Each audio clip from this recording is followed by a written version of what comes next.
जय हिंद दोस्तों, मैं अमित पाटीदार जेल से आईएएस के ऑनलाइन प्लेटफॉर्म पर आप सभी का हार्दिक स्वागत करता हूं। अगर आपने अभी तक जेल से आईएएस का रामबाण बैच ज्वाइन नहीं की है तो जल्दी से प्ले स्टोर से जेल से आईएएस इंदौर ऐप डाउनलोड करें और वहां जाकर आप इस शानदार बैच को ज्वाइन कर सकते हो। तो हम आज अध्ययन करेंगे हमारे जो यूनिट 10 है, जिसमें हमारे सिलेबस में आयोग के बारे में दिया है। तो हम आज जो यूपीएससी है, संघ लोक सेवा आयोग, उसकी शुरुआत करेंगे। तो आइए दोस्तों, सबसे पहले हम देखेंगे जो हमारा यूपीएससी है उसकी ऐतिहासिक पृष्ठभूमि कि ये बना कैसे, इसकी क्या शुरुआत हुई, क्या क्या बदलाव आए और कब जाकर ये हमारे संघ लोक सेवा आयोग के फॉर्म में बना। तो आगे देखते हैं ऐतिहासिक पृष्ठभूमि। सबसे पहले 1853 के अधिनियम, जो उस समय संवैधानिक विकास चल रहा था हमारा, तो उस समय बहुत सारे अधिनियम लाए गए अंग्रेजों के द्वारा। जब ब्रिटिश भारत, जब हम ब्रिटिश के अधीन थे, तो तब बहुत सारे अधिनियम लाए गए। उसमें से एक अधिनियम कौन सा है? 1853 का अधिनियम। इसके तहत क्या मैकाले समिति बनाई गई 1854 में। किसके तहत, किसके अनुसार? 1853 के अधिनियम के अनुसार 1854 में एक मैकाले समिति बनाई गई। और इस समिति ने क्या सिफारिश, क्या बोला कि समिति के अनुसार नियुक्तियां प्रतियोगी परीक्षा के आधार पर की जाएगी। ये पहली बार बात कब हुई? 1853 के अधिनियम के तहत 1854 में लॉर्ड मैकाले की अध्यक्षता में मैकाले समिति का गठन किया गया। और उसमें उसने क्या सिफारिश की कि अब जो भी नियुक्तियां होगी वो परीक्षा, प्रतियोगी परीक्षा के आधार पर होगी। ये पहली बात हमने जानी। आगे देखते हैं। इसी के बाद अब प्रतियोगी परीक्षा की बात हुई तो परीक्षा लेना भी जरूरी है। तो पहली बार 16 जुलाई 1855 में लंदन में पहली प्रतियोगी परीक्षा आयोजित कराई गई। कब? 16 जुलाई 1855 में पहली बार कहाँ? लंदन, इंग्लैंड में यह परीक्षा, प्रतियोगी परीक्षा आयोजित कराई गई। आगे देखते हैं। अब बात करें अगर भारत में, तो भारत में सबसे पहले प्रतियोगी परीक्षा कब हुई? 1922 में इलाहाबाद में। पहली बार अगर देखें तो 16 जुलाई 1855 में कहाँ? लंदन, इंग्लैंड में। और भारत और इंग्लैंड में एक साथ 1922 में इलाहाबाद, भारत में इलाहाबाद में और इंग्लैंड में लंदन में। तो ये हमारे भारत में पहली बार कराई गई थी। आगे देखें। अब आता है 1919 का अधिनियम। इस अधिनियम के तहत ही ली आयोग, ली कमीशन का गठन होता है 1923-24 में। कब होता है? 1923-24 में। रॉयल कमीशन की स्थापना, इसको रॉयल कमीशन के नाम से भी जाना जाता है। इसके जो अध्यक्ष थे फरेम के लॉर्ड ली, ये लॉर्ड ली हैं, जो ली है, इन्हीं के नाम पे इसका नाम क्या किया गया? ली आयोग। और इसका नाम क्या है? Royal commission. और इसके अध्यक्ष कौन? फरेम के लॉर्ड ली। इन्हीं की अध्यक्षता में इस ली आयोग का नाम मतलब इसकी स्थापना की गई। अब आगे देखें। इसने 1926 में अपनी सिफारिशें दी और इन्हीं सिफारिशों के आधार पर 1 अक्टूबर 1926 को ली आयोग ने अपनी सिफारिशें दी और जो हमारे लोक सेवा आयोग की स्थापना हुई। कब हुई? 1 अक्टूबर 1926 को। किस आयोग की सिफारिश पर? तो ली आयोग। इसे और किस कमीशन के नाम से जाना जाता है? रॉयल कमीशन के नाम से। इनके अध्यक्ष कौन थे? फरेम के लॉर्ड ली। और इन्हीं की सिफारिश के आधार पर 1 अक्टूबर 1926 को लोक सेवा आयोग की स्थापना की गई, जिसके प्रथम अध्यक्ष कौन? सर रॉस बारकर बने थे। कौन बने थे? Sir Ross Barker. आगे देखें। अब इसका नाम परिवर्तन देखो। भारत शासन अधिनियम 1935 के अधिनियम के तहत 1937 में क्या हुआ? 1 अप्रैल 1937 को फेडरल पब्लिक सर्विस कमीशन का गठन किया गया। इसका नाम क्या हो गया? Federal public service commission. कब? 1937, 1 अप्रैल 1937 को। किस अधिनियम के तहत? 1935 के भारत शासन अधिनियम के तहत। अलग अलग क्वेश्चन बन सकते हैं। अधिनियम पूछे तो 1935, अगर ईयर पूछे तो 1937। आगे देखें। हाँ, एक इंपॉर्टेंट महत्वपूर्ण बात यह है कि प्रांतीय, सर्वप्रथम प्रांतीय लोक सेवा आयोग या राज्य लोक सेवा आयोग का जो प्रावधान है वो सबसे पहले 1935 के अधिनियम के तहत किया गया था। जैसे राज्य लोक सेवा आयोग, एमपीपीएससी, तो जो हमारे मध्य प्रदेश राज्य लोक सेवा आयोग है तो इसका सबसे पहले अगर राज्य लोक सेवा आयोग के सबसे पहला प्रावधान देखा जाए तो 1935 के भारत शासन अधिनियम में बताया गया है। 26 जनवरी 1950 को जब हमारा संविधान लागू हुआ तब इसका नाम संघ लोक सेवा आयोग फाइनली हो गया। अनुसार अगर देखें तो किसके, ये भी ध्यान रखना बहुत जरूरी है।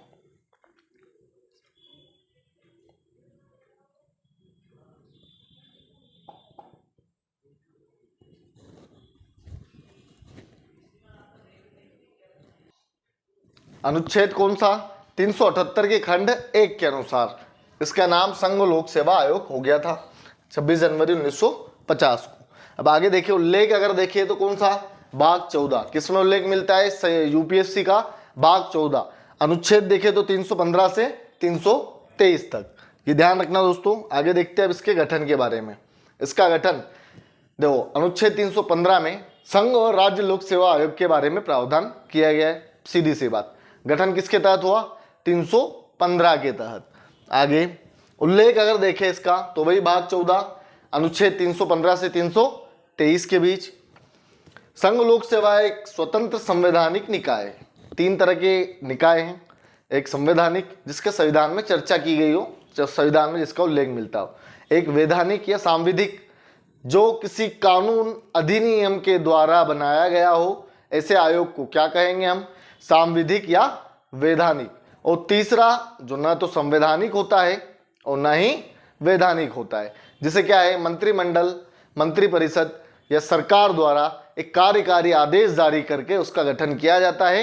ऐसे आयोग को हम इन दोनों कैटेगरी में नहीं रखते हैं। तो आगे देखते हैं। संघ लोक सेवा आयोग भारत का प्रमुख केंद्रीय भर्ती अभिकरण है, क्योंकि जो सेंट्रल लेवल की जितने भी एग्जामें होती है लगभग यूपीएससी करवाता है। आगे देखें, संरचना की बात करें तो संघ लोक सेवा आयोग में एक अध्यक्ष व कुछ अन्य सदस्य होते हैं जो भारत के राष्ट्र द्वारा नियुक्त किए जाते हैं। तो वह अगर देखें तो एक अध्यक्ष होता है, कुछ अन्य सदस्य होता है और इनकी नियुक्ति कौन करता है, भारत के राष्ट्रपति। आगे देखिए, संविधान में आयोग की सदस्य संख्या का उल्लेख नहीं है, यह राष्ट्रपति के विवेक पर निर्भर करता है। तो पहली बात, जो यूपीएससी है उसके सदस्यों की संख्या का उल्लेख संविधान में नहीं किया गया है। यह किसके ऊपर निर्भर करता है, राष्ट्रपति के विवेक पर, वो चाहे तो जितने सदस्य रख सकते हैं। आगे देखें, सामान्यतः आयोग में अध्यक्ष सहित 9 से 11 सदस्य होते हैं। कितने, सामान्यतः आयोग में 9 से 11 सदस्य होते हैं अगर देखा जाए तो।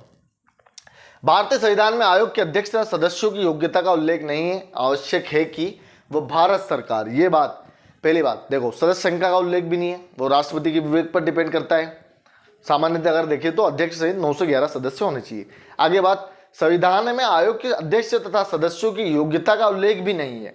इसमें केवल एक चीज बताई गई है कि आवश्यक यह है कि भारत सरकार तथा किसी राज्य सरकार के अधीन कम से कम 10 वर्ष के कार्य का अनुभव होना चाहिए।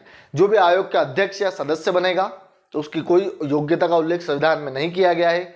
उसमें केवल एक बात बताई गई है कि कोई भी अध्यक्ष या सदस्य पद के लिए आएगा तो उसको भारत सरकार या किसी राज्य सरकार में कम से कम 10 वर्ष के कार्य का अनुभव होना चाहिए। भारत सरकार किसी राज्य सरकार के अधीन। क्लियर। अध्यक्ष पद रिक्त होने पर राष्ट्रपति किसी अन्य सदस्य को अध्यक्ष के रूप में नियुक्त कर सकता है, कार्यवाहक अध्यक्ष। इसके बारे में हम आगे पढ़ेंगे कि किस आर्टिकल के तहत यह सब कुछ होता है।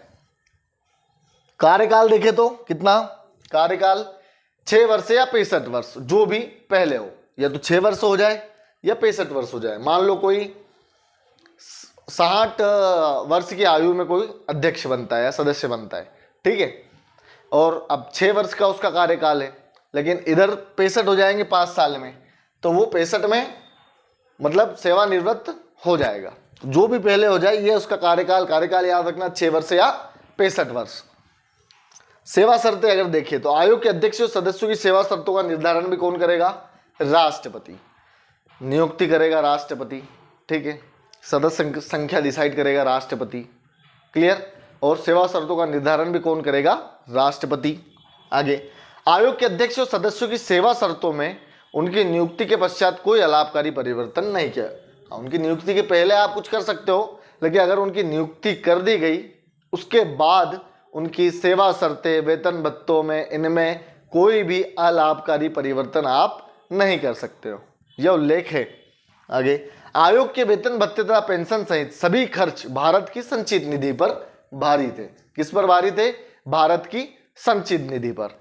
ये अगर देखें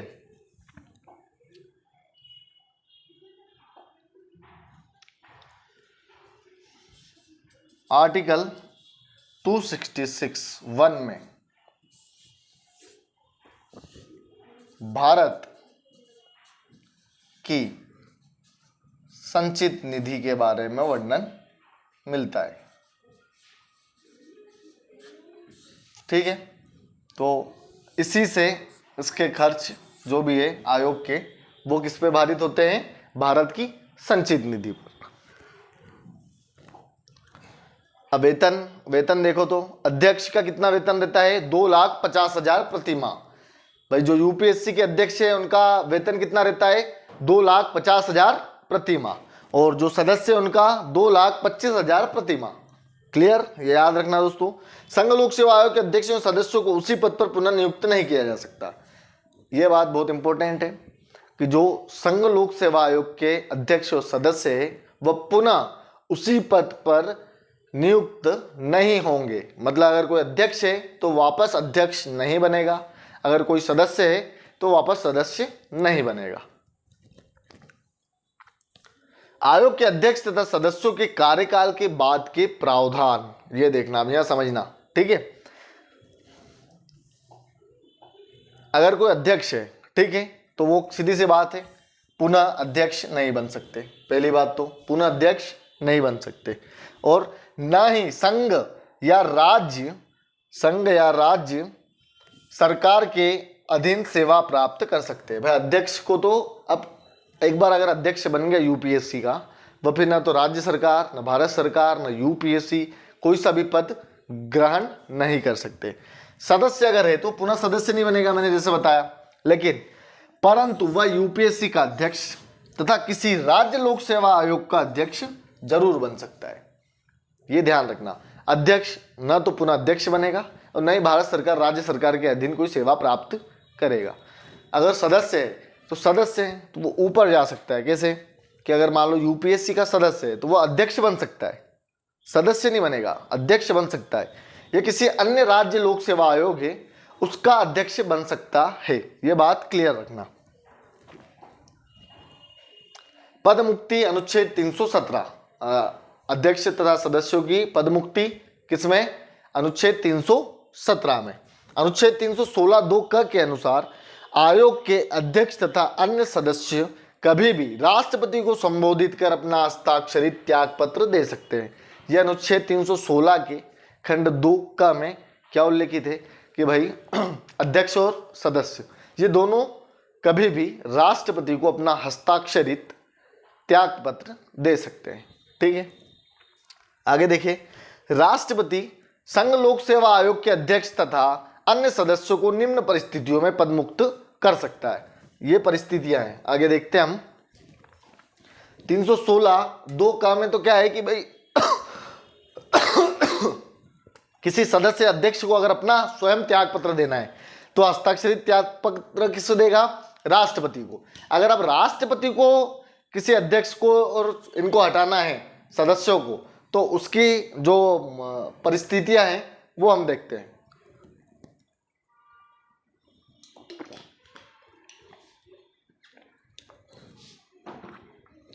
अगर उसे दिवालिया घोषित कर दिया गया हो, भाई अगर उसे दिवालिया घोषित कर दिया हो तो भी राष्ट्रपति हटा सकते हैं।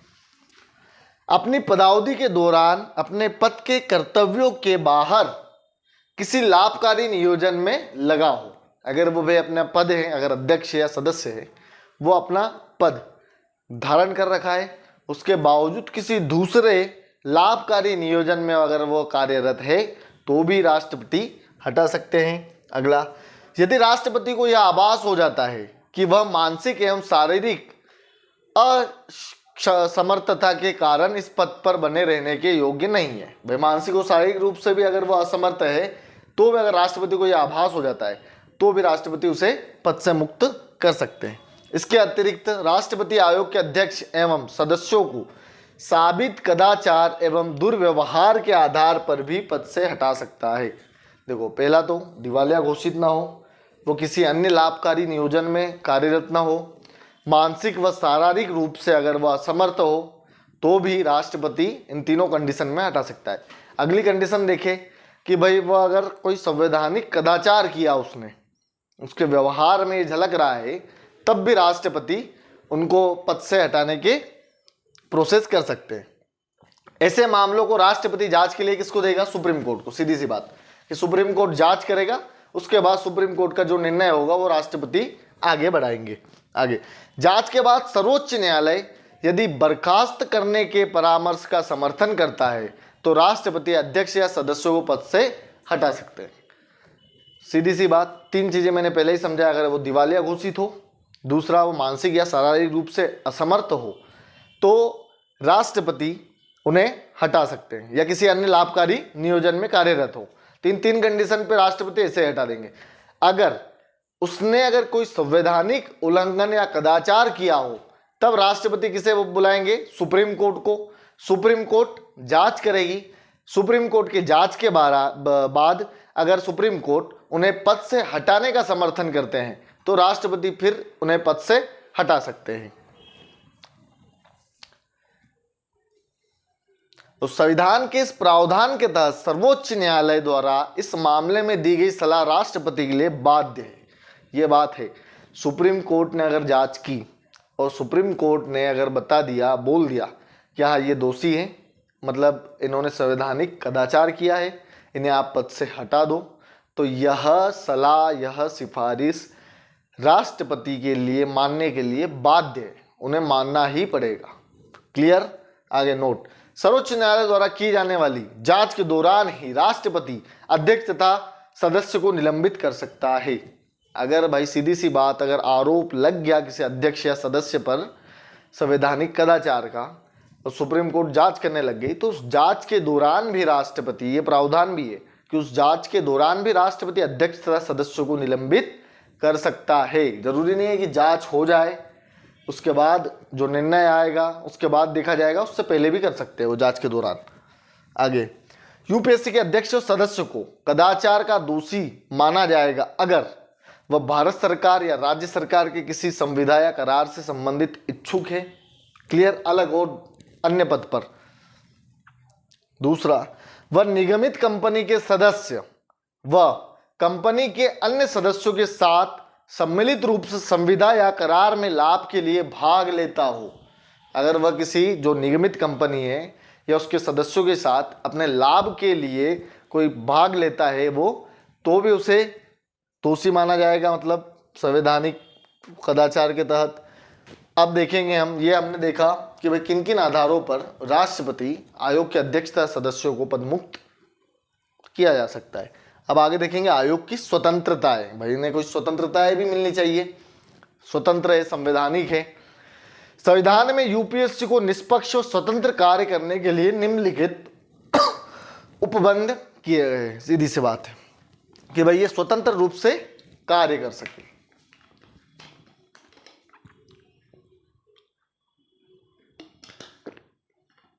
यूपीएससी के अध्यक्ष या सदस्यों को राष्ट्रपति संविधान में वर्णित आधारों पर ही हटा सकते हैं। पहली स्वतंत्रता क्या है कि यूपीएससी के अध्यक्ष और सदस्यों को राष्ट्रपति संविधान में जो प्रोसेस बताई गई है उसी प्रोसेस के तहत हटा सकते हैं, दूसरे अन्य तरीकों से नहीं हटा सकते थे। ये एक इनकी स्वतंत्रता है आयोग की। आगे, यूपीएससी के अध्यक्ष या सदस्य की सेवा की शर्तें राष्ट्रपति तय करते हैं, लेकिन नियुक्ति के बाद इनमें कोई अलाभकारी परिवर्तन नहीं हो सकता। मैं इनकी सेवा शर्तें डिसाइड तो राष्ट्रपति करते हैं, लेकिन अगर इनकी नियुक्ति कर दी गई उसके बाद इनकी सेवा शर्तों में कोई अलाभकारी परिवर्तन नहीं कर सकते। यह इनकी एक स्वतंत्रता हुई। यूपीएससी के अध्यक्ष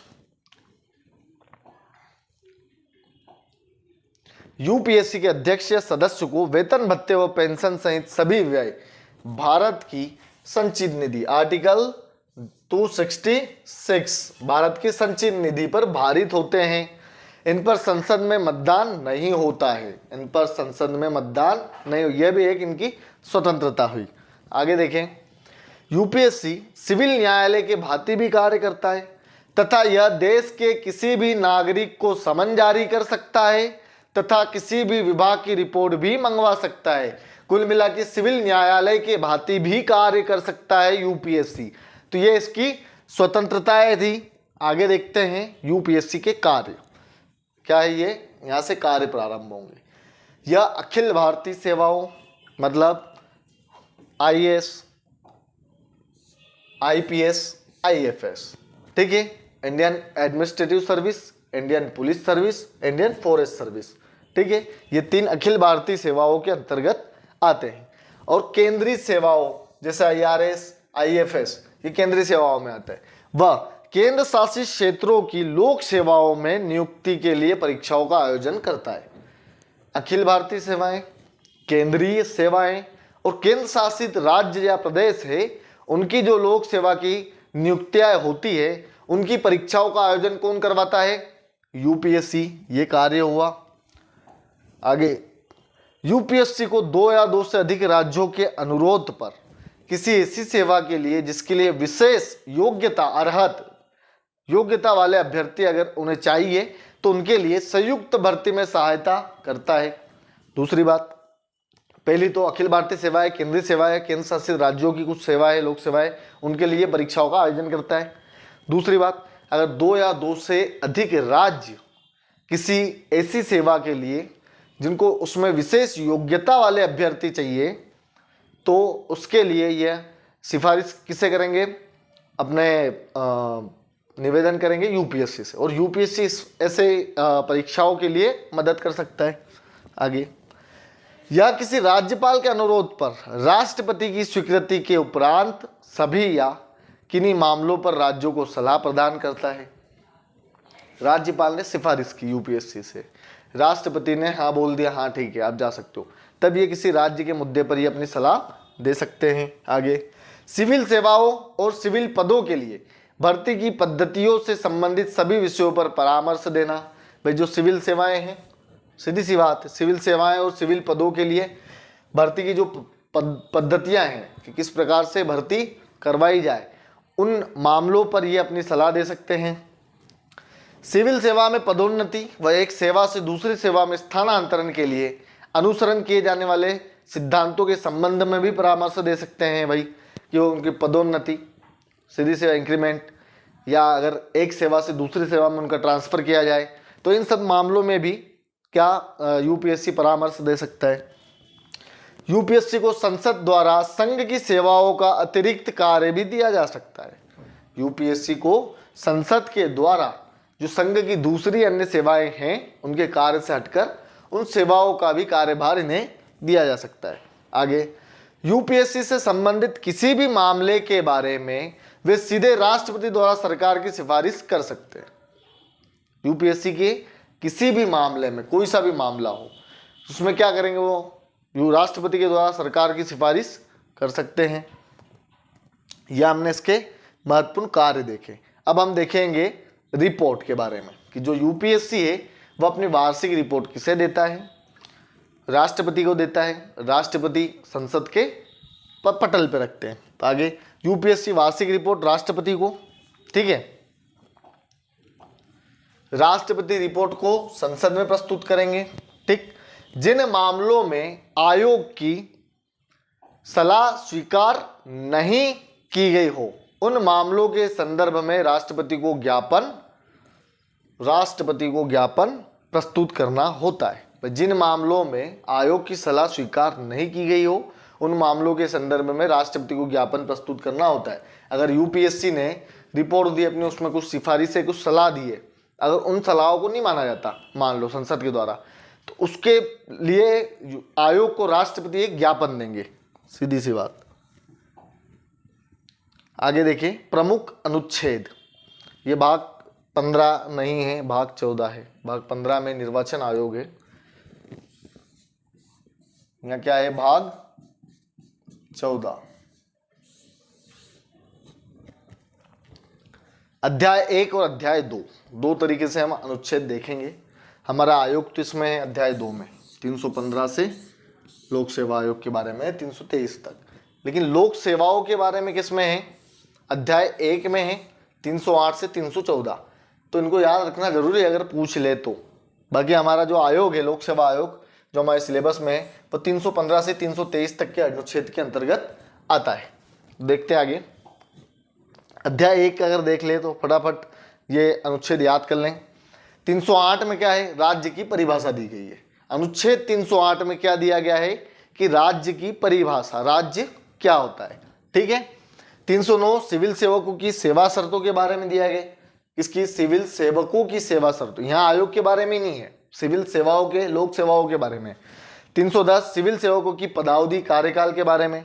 सेवा शर्तें 309, सबसे पहले राज्य की परिभाषा 308, 309 में सिविल सेवकों की सेवा शर्तें, 310 में अगर देखिए तो पदावधि कार्यकाल, 11 में देखिए सिविल सेवकों को पद मुक्ति की प्रक्रिया, 312 में अखिल भारतीय सेवाएं IAS IPS और IFS 312, 313 संक्रमणकालीन उपबंध थे उस समय कुछ, और 14 निरसन, इसको हटा दिया गया है।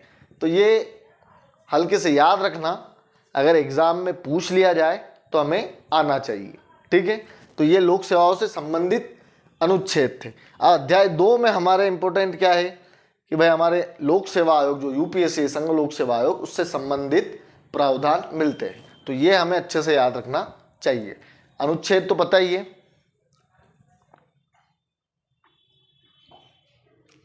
कहां से कहां तक, 315 से 323। पहला 315 संघ तथा राज्यों के लिए लोक सेवा आयोग का प्रावधान बताया गया है। इसमें क्या बताया गया है, संघ तथा राज्यों के लिए लोक सेवा आयोग का प्रावधान बताया गया है।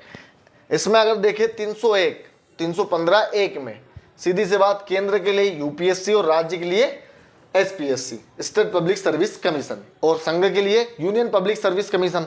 अब आगे देखते हैं जो 2 है 315 का खंड 2 है, उसमें संयुक्त लोक सेवा आयोग, 2 या 2 से अधिक राज्य अगर चाहे तो वह संसद से अनुरोध करे, और संसद जो है 2 से ज़्यादा राज्यों में अगर ज्वाइंट पब्लिक सर्विस कमीशन की स्थापना करनी है तो किस अनुच्छेद के तहत, 315 के खंड 2 के तहत। एक में तो हमारे UPS और SPSC है, 315 के 2 के तहत क्या है, ज्वाइंट पब्लिक सर्विस कमीशन है, जो संयुक्त लोक सेवा आयोग के बारे में बताया गया है। आगे अगर देखें 316 में क्या प्रावधान किया गया है लोक सेवा आयोग में, नियुक्ति, योग्यता, पदावधि, कार्यकाल मतलब और त्याग पत्र, इनके बारे में उल्लेख किस अनुच्छेद में मिलता है, 316 में। हाँ देखो 316 के 1 में, यहां समझना।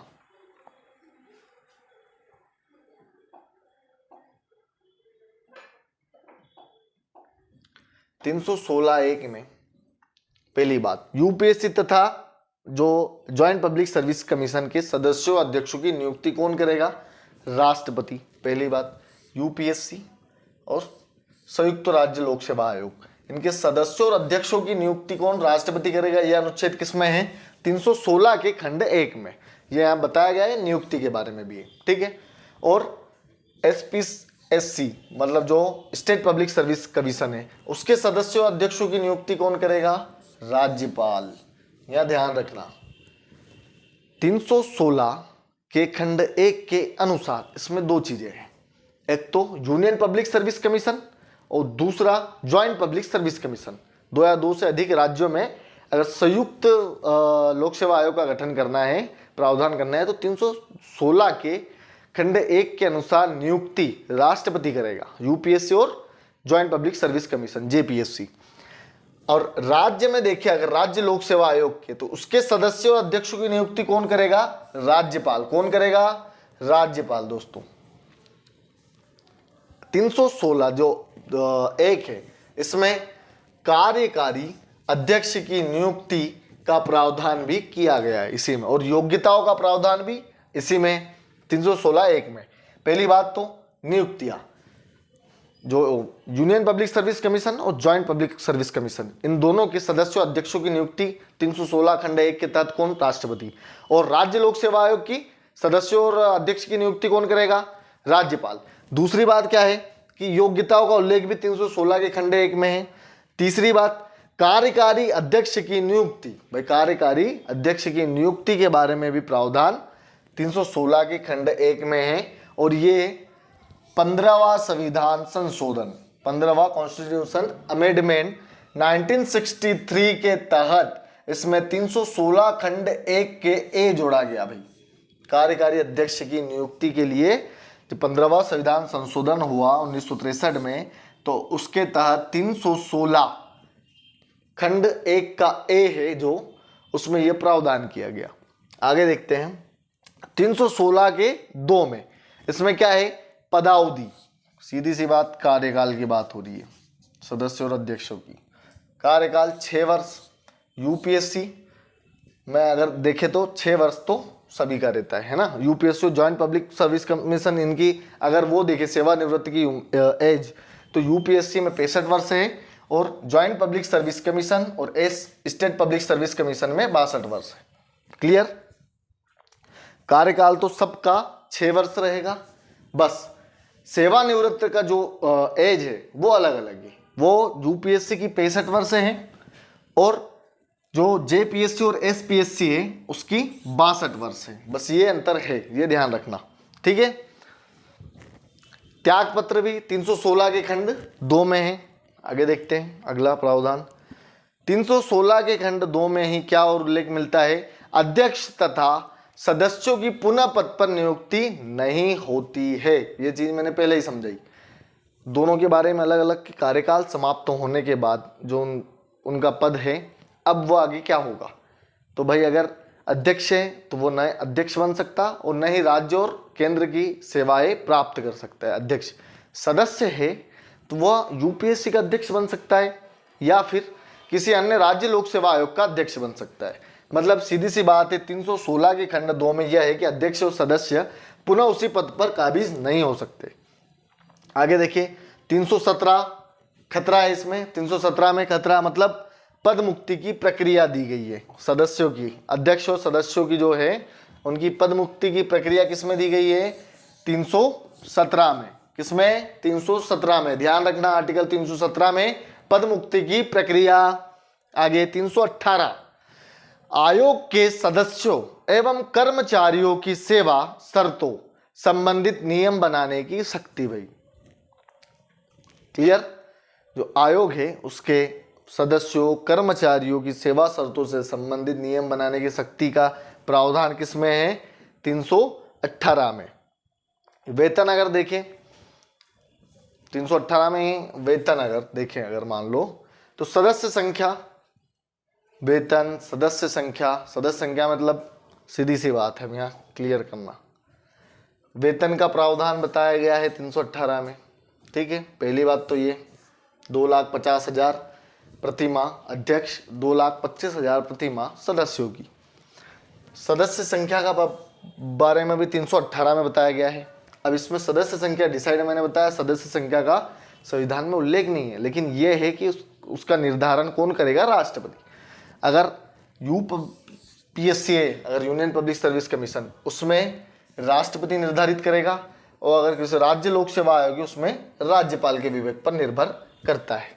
और ये किसके तहत किया गया? यूपीएससी के जो सदस्य नियम है वो 1969 में आया, उसकी धारा 3 के तहत यह प्रावधान किया गया है। किसमें? यूपीएससी सदस्य नियम कब आया? 1969 में आया, उसकी धारा 3 के तहत यह प्रावधान है कि भाई यूपीएससी में अगर सदस्य संख्या देखनी है तो राष्ट्रपति निर्धारित करेंगे, और अगर कोई SPSC state public service commission है तो उसमें राज्यपाल देखेंगे। आगे 319 सदस्य व अध्यक्ष पुनः नियुक्त तो हो सकते हैं परंतु उसी पद पर नहीं। देखो भाई पढ़ा हमने कि जो अध्यक्ष और सदस्य हैं पुनः उसी पद पर नियुक्त नहीं हो सकते, बात तो एक ही है। 319 सदस्य व अध्यक्ष पुनः नियुक्त तो हो सकते हैं लेकिन उसी पद पर नहीं हो सकते हैं। यह किसमें है? अनुच्छेद 319 में। 320 में लोक सेवा आयोग के कार्यों के बारे में उल्लेख मिलता है कि क्या क्या कार्य करने चाहिए, जो हमने कार्य पढ़े। 321 लोक सेवा आयोग के कार्यों को विस्तार करने की शक्ति किसके पास है। अगर यूपीएससी की 321 का अनुच्छेद करना है, अगर जो यूपीएससी है उसके कार्यों में विस्तार करना है 321 के तहत अनुच्छेद 321 का उपयोग करना पड़ेगा, तभी आप उसके कार्यों का विस्तार कर सकते हो। अगर यूपीएससी का करना है तो ये राष्ट्रपति करेगा, और अगर एसपीएससी जो कोई भी राज्य लोक सेवा आयोग है उसका करना है तो वहाँ के राज्यपाल करेंगे। 322 लोक सेवा आयोग के खर्च जो भी हमने देखा किस में है,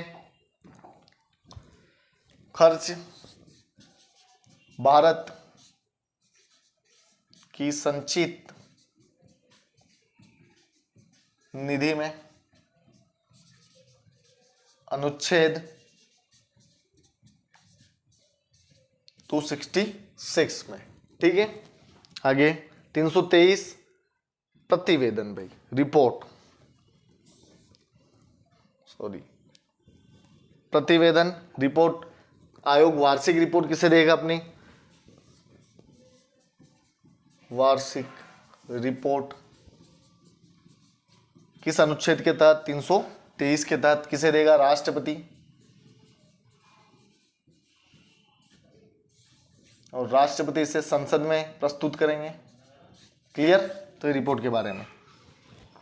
आगे देखते हैं अखिल भारतीय सेवाएं क्या होती है, अनुच्छेद 312 में है, हमने पढ़ा अनुच्छेद पढ़ा। अगर लोक सेवाएं देखी अध्याय 1 में हमने बात 14 की, तो उसमें हमने देखा कि अखिल भारतीय सेवाएं 312 अनुच्छेद 312 में उल्लेखित है। आईएएस, आईपीएस और आईएफएस, ये 3 हमारी अखिल भारतीय सेवाएं हैं। ठीक है, इसमें अगर देखें 312 के 2 में, जो 312 में अखिल भारतीय सेवाओं के प्रावधान के बारे में बताया गया है।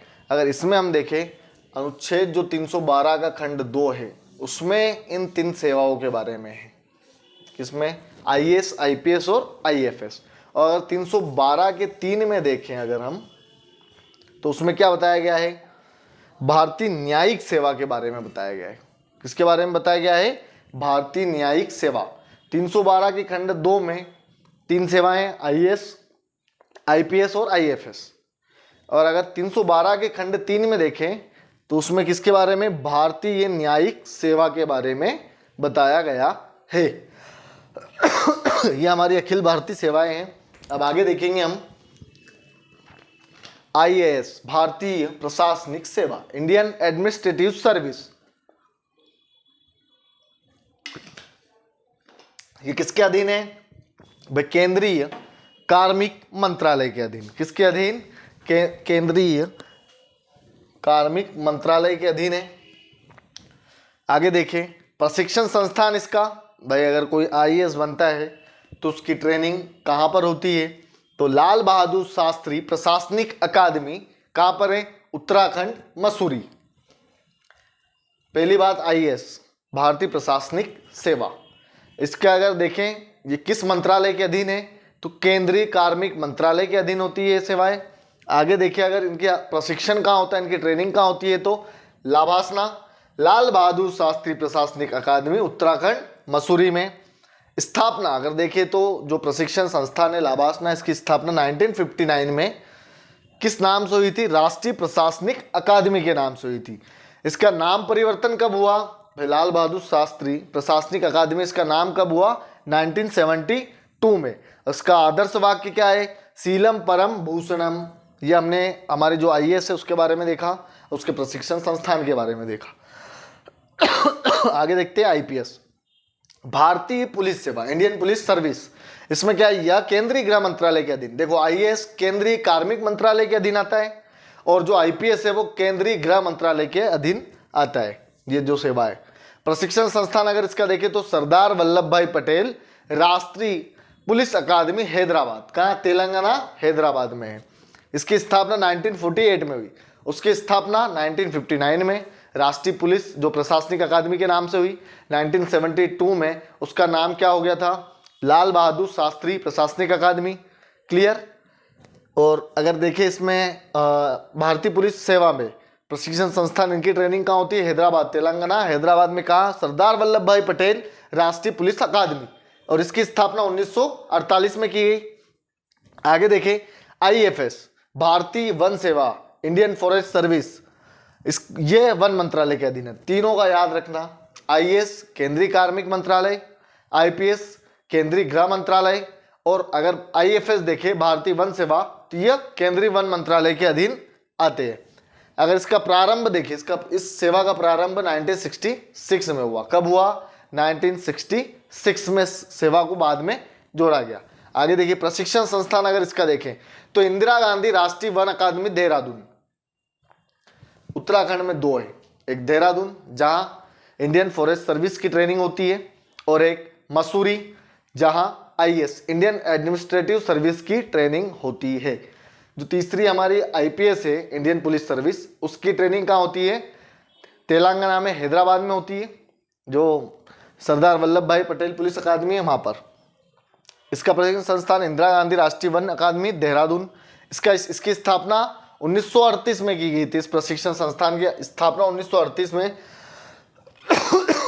यह भारतीय वन महाविद्यालय के रूप में की गई थी। 1987 में इसका नाम इंदिरा गांधी राष्ट्रीय वन अकादमी कर दिया गया। क्लियर? तो तीनों के नाम याद रखना, कहाँ पर है ये याद रखना है, कब इनकी स्थापना हुई ये याद रखना है, और ये सेवाएं जो है अखिल भारतीय सेवाएं, तो कौन सी सेवाएं किस मंत्रालय के अधीन आती है ये याद रखना। आगे देखें, अन्य महत्वपूर्ण तथ्य अगर देखें तो प्रमुख प्रशासनिक प्रशिक्षण संस्थान, ठीक है, RCVP नरोन्ना प्रशासनिक अकादमी, जो जहां पर हमारे MPPSC से जो सिलेक्ट होते हैं उनकी ट्रेनिंग कहां पर होती है? भोपाल में, इसी में नरोन्ना प्रशासनिक अकादमी भोपाल। दूसरा देखें, राष्ट्रीय ग्रामीण विकास संस्थान कहां पर है? हैदराबाद। नरोन्ना प्रशासनिक अकादमी भोपाल मध्य प्रदेश। राष्ट्रीय ग्रामीण विकास संस्थान कहां है? हैदराबाद तेलंगाना। आगे देखें, महात्मा गांधी राज्य ग्रामीण विकास संस्थान, महात्मा गांधी राज्य ग्रामीण विकास संस्थान जबलपुर। नेताजी सुभाष चंद्र बोस खेल प्रशिक्षण संस्थान कहां पर है? पटियाला। केंद्रीय भाषा संस्थान मैसूर, कहां पर है? मैसूर कर्नाटक में। हिमालय पर्वतारोहण संस्थान पटियाला। राष्ट्रीय राजस्व या प्रत्यक्ष कर अकादमी कहां पर है? नागपुर। तो ये कुछ संस्थान है, इनको याद रखना। आगे देखें भाई, कोठारी समिति कब आई? 1976 में। कब आई? ये इंपॉर्टेंट है, ये याद रखना, ये एग्जाम में आ सकता है। क्या है इसमें? 1976 में इस समिति का गठन किया गया। इस समिति ने जो UPSC है, सिविल सेवा परीक्षा UPSC की, उसके 3 चरणों में प्री प्रारंभिक परीक्षा, मेंस मुख्य परीक्षा और इंटरव्यू साक्षात्कार में कराने की सिफारिश की थी। जो हमारी UPSC है, जो एग्जाम होती है वो 3 चरणों में होती है। प्री होती है, उसके बाद मेंस होती है, उसके बाद जो इंटरव्यू होता है। तो इन 3 चरणों में आयोजित कराने की सिफारिश किसने की थी? कोठारी समिति ने। कब की? 1976 में। ये ध्यान रखना जरूरी है। आगे, UPSC के प्रथम अध्यक्ष सर रोज बारकर 1926 से 1932। हमने पढ़ा ली आयोग आया, भारत शासन अधिनियम 1919 के तहत ली आयोग का गठन हुआ, जिसे रॉयल कमीशन के नाम से भी जाना जाता है।